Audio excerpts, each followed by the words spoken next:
खुलुमबाय बड'लेण्ड पाब्लिक रादाब नायगिरि नोंथांमोनखौ बरायबाय। दुलाराय बर' फरायसा आफादनि 55थि जथुम्माया दिनै नैथि सान।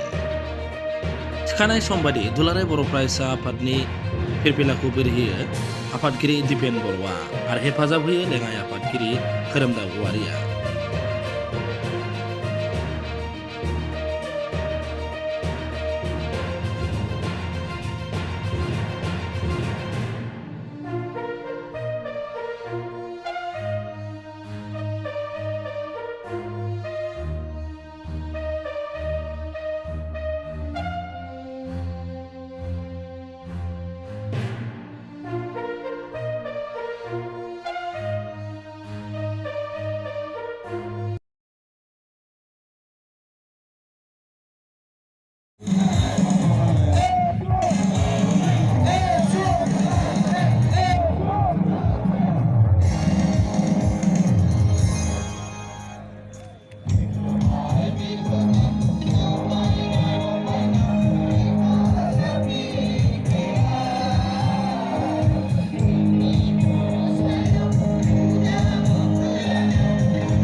दाइनथियाव दङ बरसला बड' हाई स्कुल, गुथियाव दङ बरसला एमइ स्कुल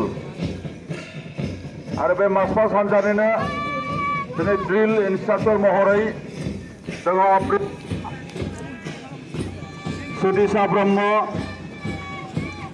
उर्मिल काकति आरो प्रदीप बर'। बिथांमोननि दैदेननाय आरो हाबाफारियाव बाहागो लानायनि गेजेरजों बे हाबाफारिखौ मावफुंबाय थादों बिथांमोना। बिथांमोननिसिम आङो